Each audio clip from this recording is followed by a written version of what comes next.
우리가 은혜로운 말씀을 나누고자 하는데요. 마가복음 10장 46절에서 52절의 말씀입니다. 우리 한 절씩 교독하며 나가도록 하겠습니다. 제가 먼저 읽습니다.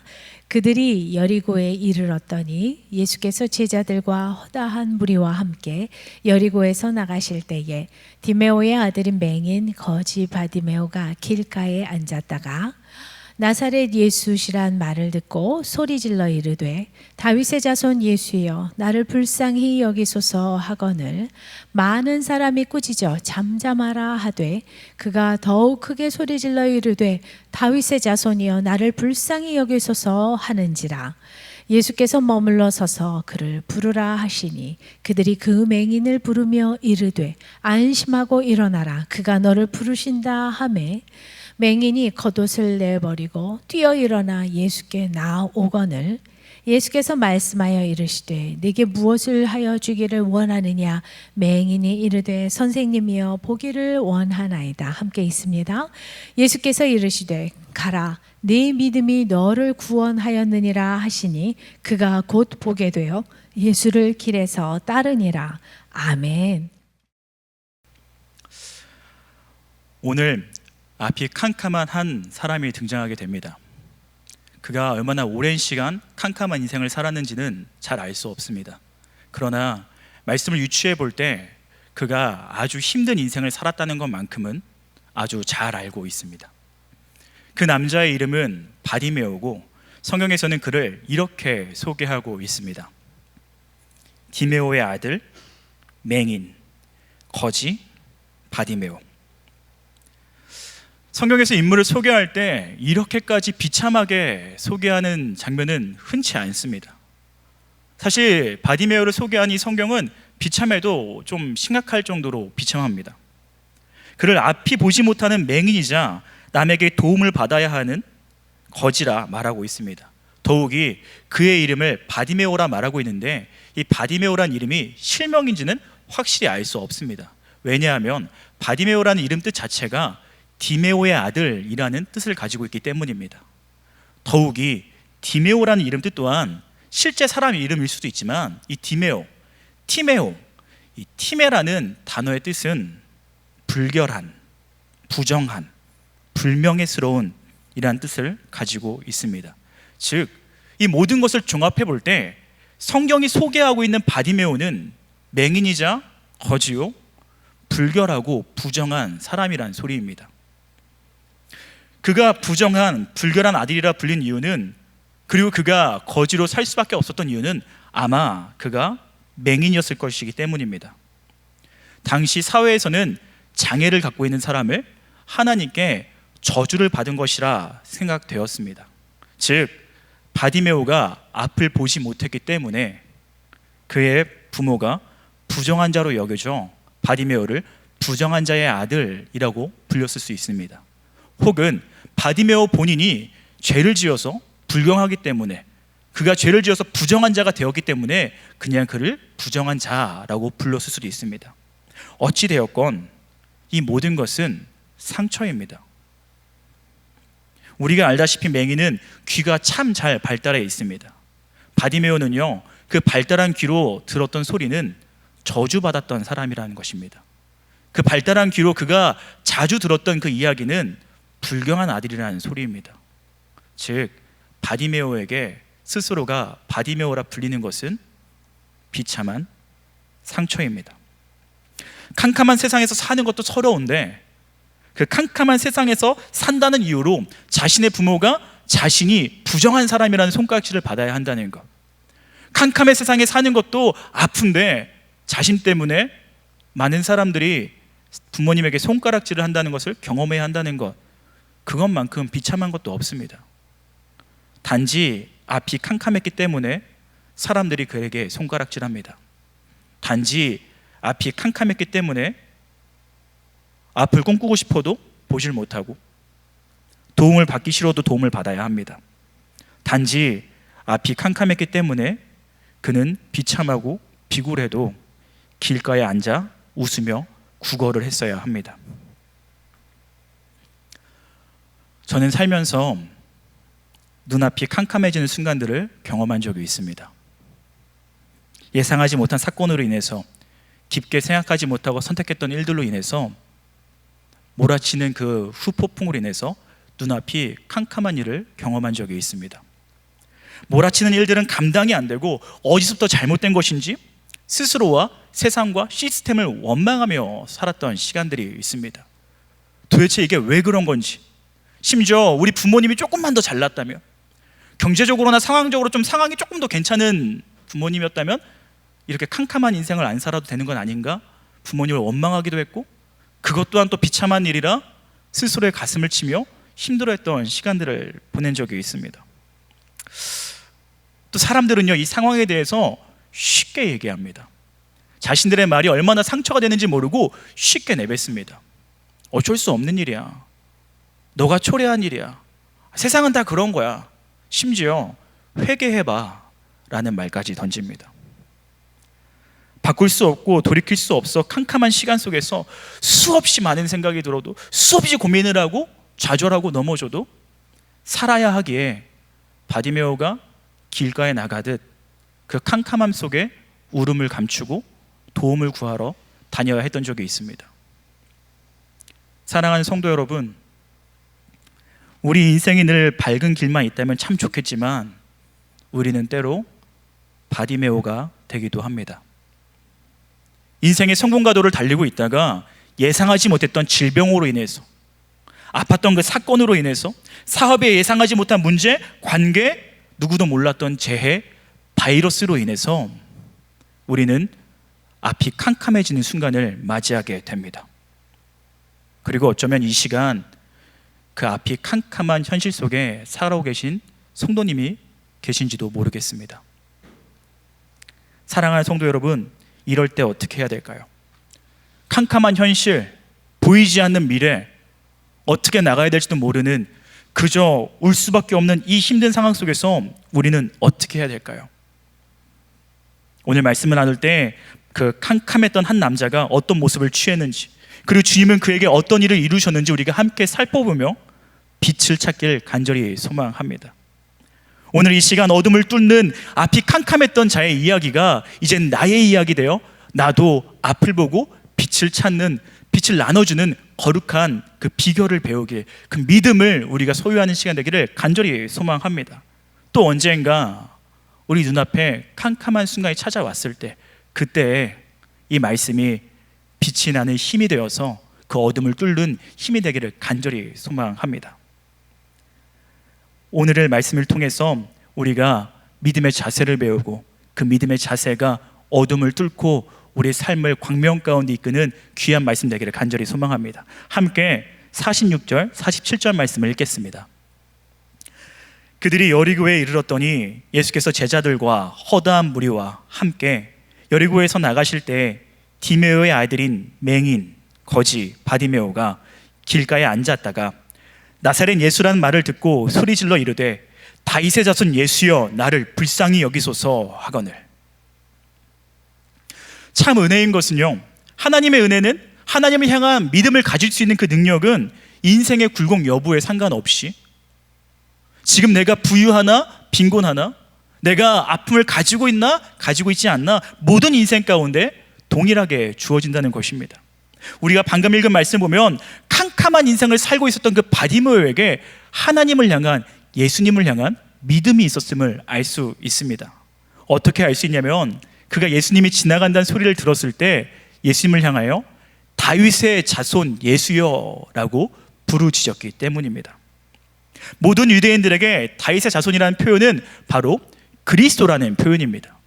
그 당시에 모든 유대인들은 바디메오가 다윗의 자손 예수여 라고 부르짖을 때, 바디메오가 지금 예수님을 향해요 그리스도여, 메시아여, 나의 구원자여 라고 외치고 있다는 것을 다 알아들었습니다. 바디메오는요, 그렇게 예수님을 향해서 당신이 나의 구원자입니다, 당신이 우리가 여태까지 기다렸던 메시아입니다, 내게 은혜를 베풀어 주세요 라고 부르짖는 믿음의 고백을 하고 있는 것입니다. 그가 어떻게 이렇게 믿음의 고백을 할 수 있었을까요? 아마도 그는 길가에서 이런저런 소리를 듣다가 예수님의 소리를 들었기 때문일 것입니다. 여기서 근데 조금 짚고 넘어갈 것은, 바디메오가 길가에서 구걸하면서 예수님의 이야기를 들었을 때 아무도 그에게 찾아가서 친절하게 하나님의 이야기를, 예수님의 이야기를 해주진 않았을 것이라는 것입니다. 아까 말했다시피 바디메오는 그 당시에 하나님께 저주받은 자라 취급을 받았습니다. 사람들이 가까이 하지 않았을 겁니다. 그에게 친절히 예수님이 누구인지 설명해 주지 않았을 겁니다. 그냥 자기들끼리 얘기하는 것을 귀로 동양에 들었을 것입니다. 그 귀동냥으로 들었던 예수님의 이야기 중에서는요, 예수님을 향한 좋은 얘기, 호의적인 얘기도 있었겠지만 그렇지 않은 얘기도 많이 있었을 것입니다. 그냥 예수님의 이야기는 사람들에게 당시 가장 핫한 가십거리의 하나였기 때문입니다. 예수님이 정말 메시아인지도 모르겠어 라는 얘기가 있은 반면에 그는 십자가에 달려야 될 사람이야, 그는 거짓 선지자야 라고 말하는 사람들도 있었을 겁니다. 그런데요, 그 수많은 이야기 중에 바디메오는 예수님의 이야기 중 그는 정말 그리스도구나 라고 도장을 찍은 겁니다. 심지어 47절 말씀 보면요, 예수님이 등장하자 사람들은 예수님을 나사렛 예수가 왔다라고 말하고 있습니다. 이 나사렛 예수라는 표현은 다윗의 자손이란 말과 반대되는 말로 예수님을 조금 무시하는 말입니다. 당시 나사렛에 어찌 선한 것이 나겠냐라는 말이 있을 정도로 나사렛은요, 조금 귀한 취급을 받지 못했던 동네입니다. 예수님의 출신을 들어서 그를 무시하는 말이었고 그가 메시아가 아니라는 확신에 드는 말이었습니다. 근데 바디메오는 나사렛 예수가 왔다는 그 소리를 듣고, 아, 나의 그리스도가 왔구나, 내가 기다렸던, 내가 믿는 참 구원자가 내게 찾아왔구나 라고 알고 혼동하지 않고 부르짖었던 겁니다.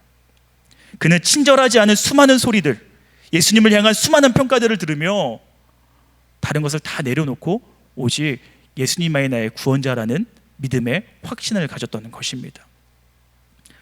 저는 이 부분에서 참 부끄러움을 느낍니다. 저는 감사하게도 목회자 자녀로 태어났기 때문에 예수님의 이야기를 굉장히 친절하게 들었습니다.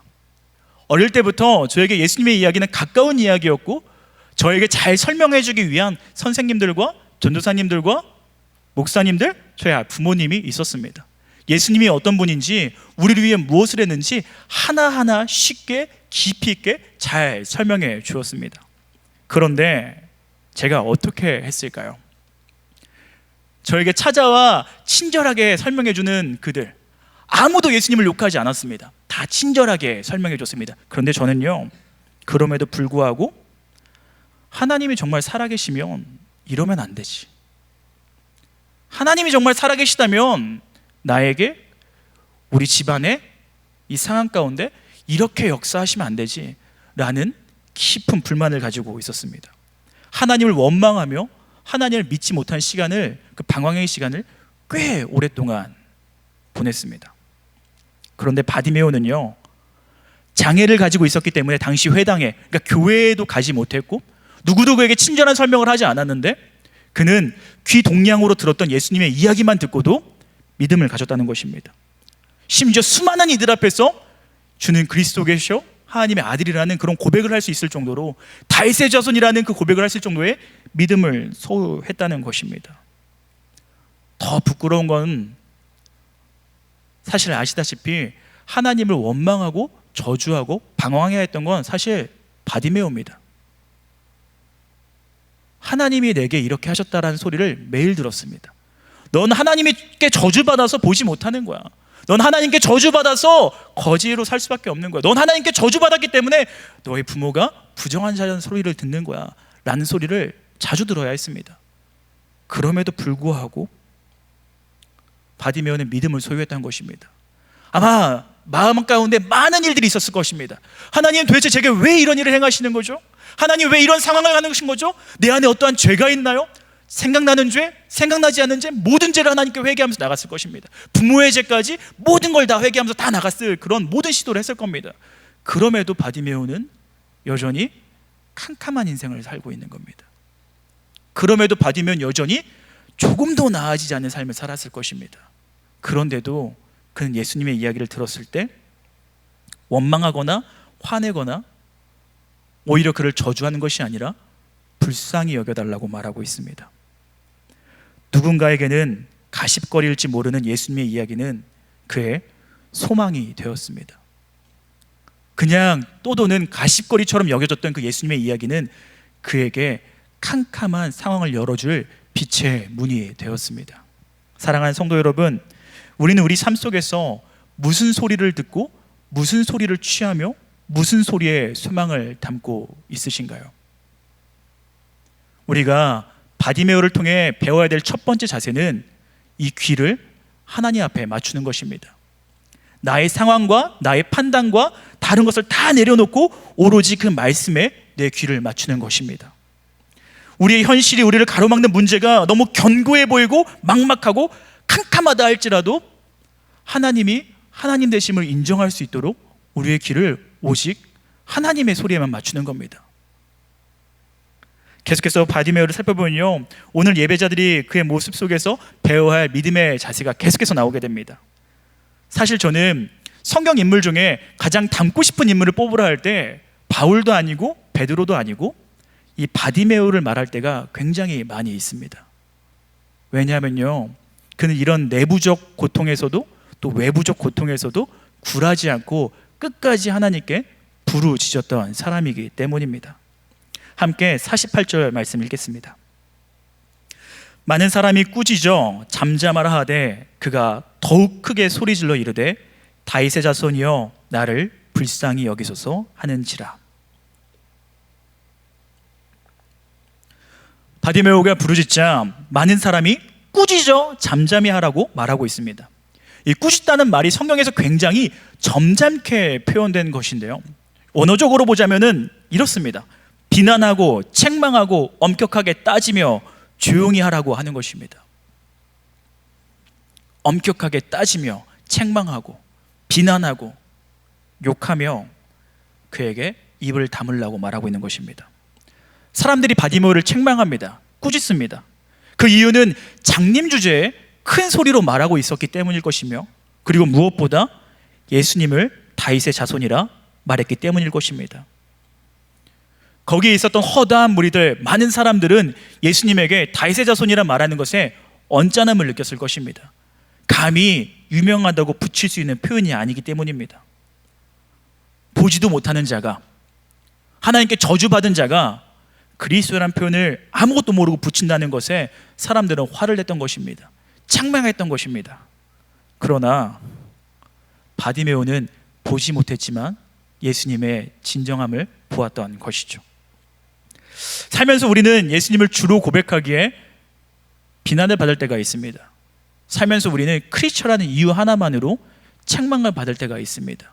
노여움을 감당해야 될 때가 있습니다.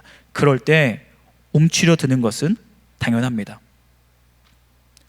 내가 많은 시련을 지나서 내 안에 내부적인 많은 문제들이 있었음에도 불구하고 내가 예수님을 정말 내 주로 선택하고 믿고 따랐는데, 이제 내가 정말 내 삶을 하나님께 헌신하겠다고 고백했는데 고난이 찾아온다면요, 달갑지는 않을 것입니다.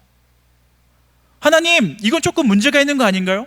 예수님이 정말 그리스도라면은, 정말 참 하나님이라면, 내가 예수님을 믿었다면 고난이 오히려 없어져야 되는 거 아닌가요?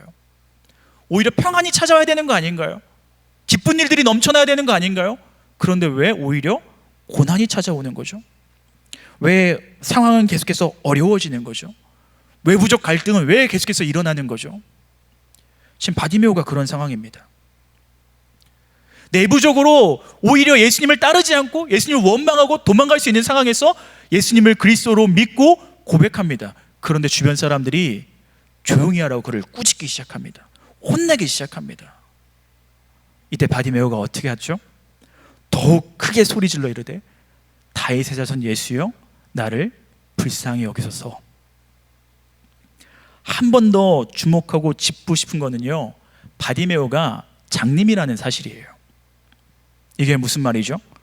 바디메오도요, 우리와 같이 예수님을 보지 못하고 있다는 것입니다. 지금 우리가 예수님의 눈에 보이지 않듯이 바디메오는 지금 예수님을 보지 못했다는 것입니다. 단지 듣기만 했을 뿐입니다. 사람들이 이렇게 말할 겁니다. 너가 몰라서 그래. 너가 못 봐서 그래. 너 예수님 봤어? 삶 속에서 참 많이 듣는 이야기죠. 너 예수님 봤어? 하나님이 살아계시면, 예수님이 살아계시면 너가 그런 상황이면 안 되잖아. 바디메오가 이렇게 꾸짖고 있는 겁니다. 너 하나님께 저주받은 자라니까 보지도 못하고 그를 그리스도라고 어디서 감히. 그런데 바디메오는요 끝까지 부르짖습니다. 또 바디메오는요 거지입니다. 이 말은요 바디메오는 평생의 삶 가운데 사람들에게 환심을 사야 했던 인물입니다. 사람들에게 환심을 사야 삶을 유지할 수 있었던 자가 바로 바디메오입니다. 남들의 그 기분에 따라 던져주는 동전으로 삶을 유지했던 자입니다. 그런데 그가 사람들이 싫어하고 책망하고 소리 지르는데 그럼에도 불구하고 사람들이 싫어할 걸 뻔히 알면서도 다윗사전 예수여라고 믿음의 고백을 하고 있는 것입니다. 왜 그랬을까요? 그가 얻고 싶은 사람들의 환심보다, 그가 얻고 싶은 오늘의 동전보다 그가 얻고자 하는 예수 그리스도의 이름이 비교할 수 없는 가치임을 그는 알았던 것입니다.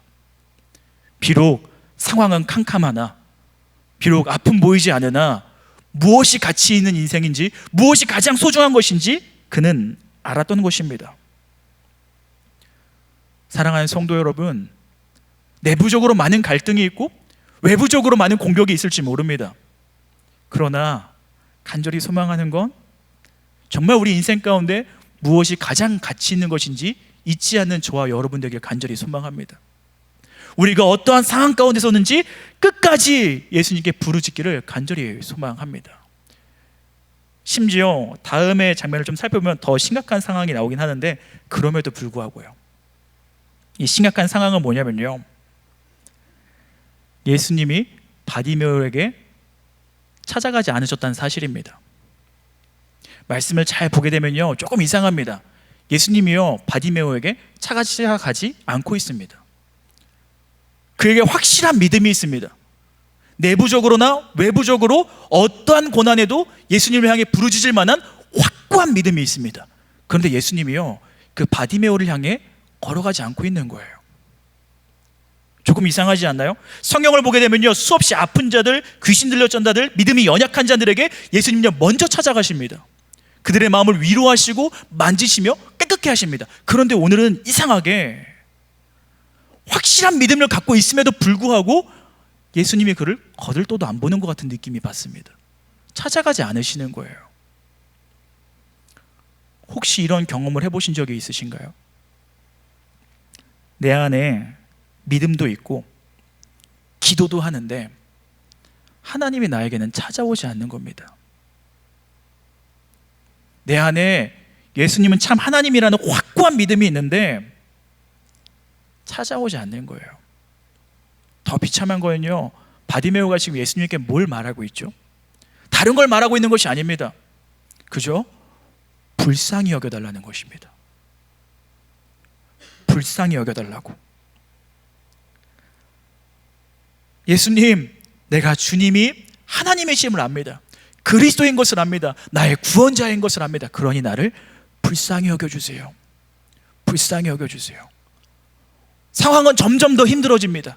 그럼에도 계속해서 기도하고 부르짖는 겁니다. 근데 예수님이 찾아오지 않는 겁니다. 갑작스럽게 눈앞이 캄캄해집니다. 어려워집니다. 하나님께 부르짖습니다. 교회를 나와서 무릎 꿇고 눈물을 흘립니다. 그런데 하나님이 찾아오지 않는 것 같습니다. 하나님의 임재가 없는 것 같습니다. 바디메오 좀 심각해지지 않았을까요? 다 벗어던지고 부르짖었습니다. 사람들이 꾸짖는데 부르짖습니다. 이대로 예수님이 그냥 지나가면요 그의 인생은 망하는 겁니다. 이젠 아무도 그를 거들떠보지 않을 겁니다. 매일같이 동전을 던져주던 사람도 안 던져줄 수도 있습니다. 하나님께, 예수님께 부르짖으면 안 되는 수많은 이유들을 가지고 있었습니다. 그런데도 부르짖었던 바디메오에게 예수님은 왜 안 찾아가는 걸까요? 우리 삶 가운데 사실은 지금 예수님께 부르짖고 있어야 되지 않을지도 모릅니다. 당장 사람들을 찾아가 도움을 구해야 될지도 모릅니다. 아무리 기도해도 하나님의 임재 느껴지지 않으니 이제는 포기하고 다시금 사람들의 마음을 얻기 위해 노력을 해야 될지도 모릅니다. 그러나 바디메오와 같이 그럼에도 불구하고 끝까지 부르짖는 저와 여러분 되길 간절히 소망합니다. 우리가 가져야 된 자세는 하나님의 임재가 느껴지지 않는 듯하여도, 예수님이 내 삶 가운데 관심이 없는 듯하여도, 심지어 예수님이 나의 부르짖음에 관심이 없는 것 같을지라도 끝까지 부르짖는 믿음의 자세가 필요합니다. 사실 지금 예수님이 바디메오 곁에 안 오시는 것 같을지 모르나 예수님은 바디메오의 목소리가 들릴 그 자리에 서 계시다는 사실을 잊지 않는 저와 여러분 되기를 간절히 소망합니다. 우리가 아무리 부르짖어도 하나님이 나한테 찾아오지 않는 것 같이 느껴질지 모르나 사실 예수님은 우리의 목소리가 들리는 그 자리에 서서 우리의 기도를 듣고 계신 줄로 믿습니다. 49절 말씀입니다. 예수께서 머물러 서서 그를 부르라 하시니 그들이 그 맹인을 부르며 이르되 안심하고 일어나라, 그가 너를 부르신다 하매. 오늘 본문 시작하는 장면을 보게 되면 예수님 근처에 허다한 무리들이 있습니다. 제자를 비롯한 허다한 무리들이 아마 예수님을 향해 이런저런 얘기를 계속했을 겁니다. 근데 예수님은요, 그 허다한 무리의 목소리 가운데 한 번 반응하지 않습니다. 그런데 믿음을 갖고 부르짖는 바디메오의 목소리에 반응하십니다. 하던 일을 멈추시고 그의 소리에 집중하십니다. 주님은 그러신 분입니다. 수많은 사람들이 예수님에 대하여 얘기한다 하더라도 예수님은 움직이지 않을지 모릅니다. 하지만 믿음을 갖고 예수님께 얘기하는 자의 그 목소리는 반드시 들으시는 분인 줄로 믿습니다. 바디메오와 굉장히 비슷한 성경 인물이 한 명 등장하는데 그녀는 12년 동안 혈류병을 앓았던 여인입니다. 그 여인에게도요, 바디메오 같은 믿음이 있었습니다. 내가 예수님의 옷자락을 붙잡으면 나음을 입을 거야. 확실한 믿음을 갖고 있었습니다. 그러나 그 말씀 가운데서도 보면 예수님은 그녀를 향해 걸어가지 않습니다. 그녀를 찾아가지 않습니다. 더 깊게 살펴보면요, 오히려 야이로의 딸을 고치러 가는 길 중에 있습니다. 근데 잊지 말아야 될 건 무엇이죠? 주님은 잡힐 만한 그 자리에 서 계셨다는 사실입니다. 혈류병 사건을 보게 되면 그때도 예수님을 향해 수많은 사람들이 옵니다. 수많은 사람들이 밀기도 하고 만지기도 하고 그를 밀치기도 합니다. 근데 예수님이요, 이상하게도 가만히 계십니다. 아니요, 저는요, 오히려 예수님이 템포를 맞추시며 천천히 걷고 계신 것 같습니다. 호의를 두지 않습니다. 급해 보이는 야이로의 말에 따라서 서둘러 움직이지 않습니다. 잡히실 만한 그 거리에 12년 동안 혈류병을 앓아서 연약해질 대로 연약해진 그녀가 손을 뻗어 잡으실 수 있을 정도로 그 거리를 유지하며 걷고 계신 것 같습니다. 수많은 사람들이 예수님의 몸에 손을 댑니다. 예수님 멈추지 않습니다. 그러나 믿음을 갖고 있던 그녀가 예수님의 옷자락을 붙잡자 예수님은 멈춰서서 돌아보며 말씀하십니다. 허다한 무리들이 예수님께 말을 겁니다. 움직이지 않습니다. 그러나 확실한 믿음을 갖고 있던 바디메오가 부르짖자 예수님은 멈춰서서 돌아섭니다. 예수님께 확실한 믿음을 갖고 부르짖어 그의 눈길을 마주할 수 있는 저와 여러분 되기를 간절히 소망합니다. 예수님은요, 성전 뜰만 받고 다니는 수많은 사람들의 목소리에 집중하시는 것이 아니라 아무 이유 없이 신기해서 궁금해서 그를 만지고 찾는 자들에게 응답하시는 것이 아니라 확실한 믿음을 가지고 그를 찾아와 만지는 자를 기다리는 하나님인 줄로 믿습니다. 사랑하는 성도 여러분, 예수님에 대한 얘기만 우리가 풍성하게 하는 것이 아니라 확실한 믿음을 가지고 예수님께 얘기하는 저와 여러분 되기를 간절히 소망합니다. 예수님께 나아가는, 그리하여 우리의 목소리를 들으시는 하나님을 만나는 저와 여러분들이 간절히 소망합니다. 우리가 기도하지 못할 이유가 수많이 있습니다. 하나님이 돌아보지 않는 것 같고, 이런 상황이 왜 찾아오는 거고, 믿음을 가졌음에도 믿음을 버릴 만한 그런 수많은 상황들이 우리 인생 가운데 있을지 모르겠습니다. 그러나 그럼에도 불구하고 바디메오 같이 끝까지 예수님을 향해 주는 나의 그리스도라고 외치는 저와 여러분 되기를 간절히 소망합니다. 이 시대의 가장 슬픔은 바로 이 기도가 사라져버린 것이 아닌가 싶습니다. 프로그램이 기도의 시간을 대체해버렸습니다. 우리 인생의 바쁨이 기도의 시간을 대체해버렸습니다. 큐티는 해치워버리는 것에 끝나버렸습니다. 말씀을 읽고 잠잠히 그에게 부르짖지 않습니다. 삶 속에서 시간을 할애해서 사람들의 외면과 사람들의 그런 공격적인 것에서 멈춰놓고 기도하는 것이 우리에게 끊겨버렸습니다. 사랑하는 성도 여러분, 우리에게 바디메오의 부르짖음이 필요합니다. 우리 인생을 밝혀줄 그 부르짖음이 필요합니다. 우리 가정에 빛이 찾아오게 하는 그 부르짖음이 필요합니다. 이 나라의 어두움을 밝히는 그 부르짖음이 필요한 줄로 믿습니다. 꾸짖음이 있어도 해결받아야 하는 열망이 이것만 해결될 수 있다면 내 외부적 갈등도 내부적 갈등도 다 소용없고 괜찮아 라고 예수님이 부르실 때 들을 거라는 그 확신한 믿음을 가지고 부르짖어 빛을 만나는 저와 여러분 되기를 간절히 소망합니다. 아니, 개인의 빛을 떠나 가정과 열방 가운데 그 빛을 흘려보내는 거룩한 통로가 되기를 간절히 소망합니다. 하나님은 늘 우리에게 말씀하십니다. 너는 내게 부르짖으라. 내가 내게 응답하겠고 크고 은밀한 일을 내게 보이리라. 이제는 이 말씀을 귀로만 듣는 것이 아니라 눈으로 보기를 간절히 축원합니다. 50절 말씀을 보게 되면요, 바디메오를 부르는 주님 앞에 바디메오가 보이는 또 자세가 나옵니다. 이것도 우리가 배워야 될 자세일 텐데요, 50절 말씀을 함께 읽도록 하겠습니다. 맹인이 겉옷을 내버리고 뛰어 일어나 예수께 나아오거늘. 맹인이 겉옷을 내어버리고 뛰어 일어나 예수께 나아오거늘. 그의 모습을 조금 상상해 볼까요? 그는 맹인입니다. 앞이 보이지 않는다고요. 근데 주님이 널 부르신다라는 말을 들으니까 그가 벌떡 일어납니다. 주님께 뛰어갑니다. 넘어지고 쓰러질 정도 뛰어갑니다.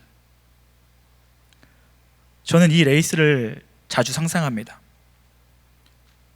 보이지 않는 앞날, 보이지 않는 예수님, 그러나 들리는 말씀, 넘어지고 쓰러질 정도 그 목소리를 따라 걷는 길, 이것이 우리의 신앙생활이 아닐까 싶습니다. 앞날이 보이지 않습니다. 예수님도 보이지 않는 것 같습니다. 그러나 말씀이 있으니, 그가 너를 부르신다라는 그 확실한 말씀이 있으니 뛰어가는 겁니다. 쓰러지고 넘어질 정정, 위험이 앞에 있을지언정 뛰어가는 겁니다. 이 자세가 저와 여러분 가운데 날마다 있기를 간절히 소망합니다. 심지어 그가 뛰어갈 때 어떻게 했냐고요? 겉옷을 내어버리고 달려갔습니다. 일교차가 큰 팔레스타인 지방에서는요, 겉옷이 굉장히 중요한 물품이었습니다. 특별히 길가에서 살았던 바디메오에게 이 겉옷은요, 추울 때 이불이 되기도 했을 겁니다. 어쩌면 그가 갖고 있던 유일한 재산이었을지도 모르겠어요. 보통 사람들도 그 겉옷을 특별히 여기는데 바디메오에게 그 겉옷만큼은 더욱 특별했을 것입니다. 더욱 소중할 겁니다. 그런데 주님이 부르신다고 할 때 달려감에 있어서 그 겉옷이 걸림돌이 되자, 불편함이 되자 그는 겉옷을 그냥 던져버리고 뛰어갑니다. 자꾸 말하지만 그는 맹인입니다. 겉옷을 던져두면요, 다시 못 찾을 수도 있어요. 누가 그 겉옷을 가져가 버리면요, 다시 못 찾을 수도 있어요. 그런데 예수님이 부르니까 그것이 걸림돌이니까 그냥 벗어버리는 겁니다. 그 소중한 것이 장애물이 되자 내려놓은 겁니다. 왜냐고요? 그에게 예수님은 최고고 겉옷은 괜찮은 것으로 여겨졌기 때문입니다. 믿음의 레이스를 달려감에 있어서 우리를 걸려 넘어지게 하는 그 괜찮은 것들은 무엇인가요? 바디메오는 보면 볼수록 대단한 믿음을 소유한 것 같아요. 주님이 부르신다는 그 목소리 가운데 이미 나음을 입을 거라는 확신이 있었던 것 같습니다. 이전에 소중하게 여겼던 그 무엇이 더 이상 소중하게 여겨지지 않습니다. 왜? 주님이 나를 부르시니까, 예수님이 나를 부르시니까. 내 인생이 이거보다 소중한 게 어디 있겠어. 다 던져두고 뛰어갑니다. 그 인생 가운데 회복이 있습니다. 그 인생 가운데 빛이 있습니다. 그리고 우리에게도 그럴 줄로 믿습니다. 계속해서 함께 살펴볼까요? 51절 말씀입니다. 예수께서 말씀하여 이르시되 내게 무엇을 하여 주기를 원하느냐? 맹인이 이르되 선생님이여 보기를 원하나이다. 예수님이 참 아름다우시고 친절하신 게요, 어쩌면 당연한 겁니다. 맹인에게 무엇이 원하는 게 있는지 보기 원합니다. 그런데 물어보십니다. 예수님은요, 물어보십니다. 사랑하는 성도 여러분, 예수님은 우리와 대화하기 원하십니다. 예수님은 늘 우리와 기도로 소통하기 원하십니다.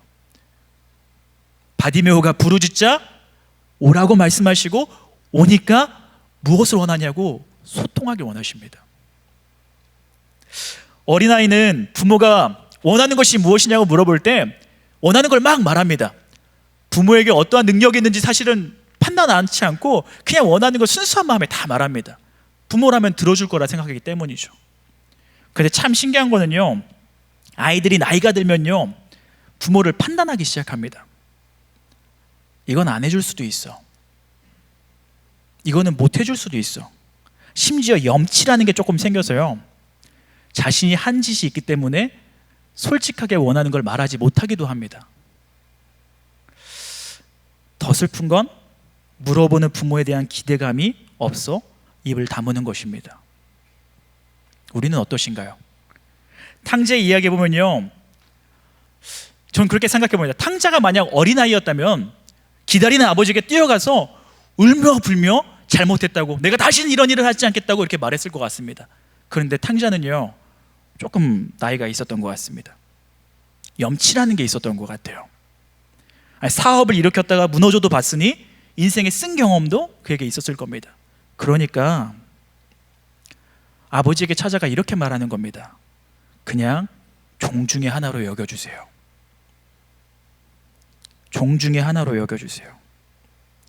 자신이 날린 돈의 가치를 알고 있었으니 그렇게 말하는지도 모르겠습니다. 아버지 집에 들어가고 싶긴 한데 종 중에 하나로 여겨주세요. 적당히 이 정도까지만. 분명한 것은요, 탕자는 돈의 가치는 알았을지 모르지만 아버지의 사랑의 가치는 몰랐던 것 같습니다. 자신이 날려버린 돈이 얼마나 큰지는 알았지만 자신을 향한 아버지의 사랑이 얼마나 큰지는, 아버지의 능력이 얼마나 위대한지는 몰랐던 것 같습니다. 우리는 어떠신가요? 하나님 우리에게 내가 무엇을 원하느냐 말할 때 무엇을 말씀하실 건가요? 바디메오는요, 그냥 부르짖습니다. 보기를 원하나이다. 보기를 원합니다. 우리가 부르짖지 못한 이런저런 이유가 있듯 우리가 꿈꾸지 못할 이런저런 이유도 있습니다. 많은 청년들이 꿈이 없습니다. 희망하는 직장만 있을 뿐입니다. 많은 장년들이 제2의 꿈이 없어서 눈만 점점 어두워져 간다라고 슬픈 이야기를 합니다. 사랑하는 성도 여러분, 지금 현실이 어둡다고 꿈을 꾸지 못하는 것은 아닙니다. 하나님 앞에 부끄럽지 않은 꿈을 소유해 하나님 물어보실 때 내가 하나님을 위해 이런 것을 하겠다 말하는, 나의 소원을 말하는 저와 여러분 되기를 간절히 소망합니다.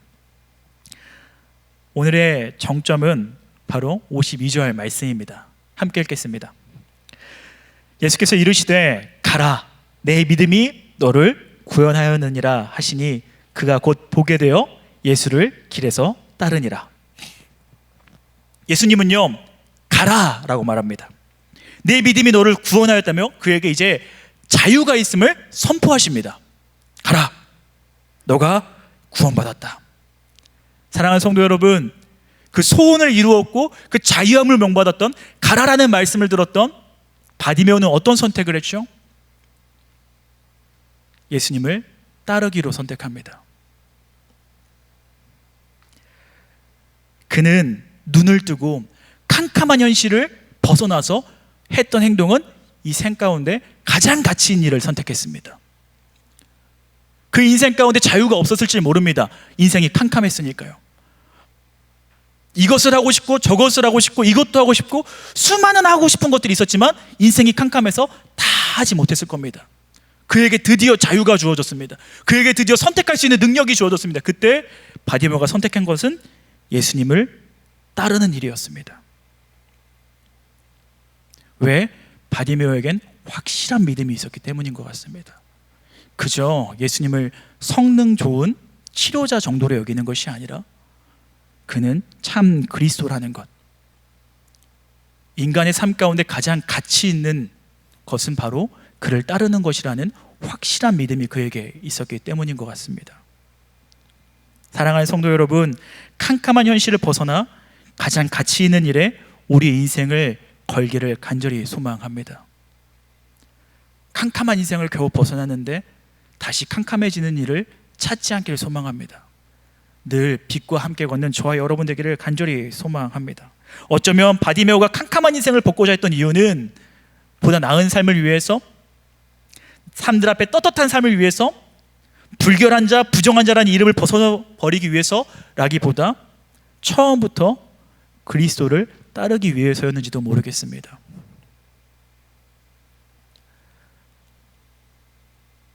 앞이 캄캄하다고 꿈을 꾸지 못하는 것은 아닙니다. 인생이 캄캄하다고 비전을 품지 못하는 것은 아닙니다. 사랑하는 성도 여러분, 주님께 부르짖음으로 그 비전을 이루는 저와 여러분 되길 간절히 소망합니다. 이 세상은 기도하지 못하게 합니다. 부르짖지 못하게 합니다. 내부적으로나 외부적으로 사단은 끝없이 하나님께 부르짖는 것을 방해할 것입니다. 그러나 보이지 않더라도 어떠한 고난과 어떠한 방해라도 부르짖어 비전을 이루는 저와 여러분 되기를 간절히 소망합니다. 함께 기도하겠습니다. 사랑과 은혜의 하나님,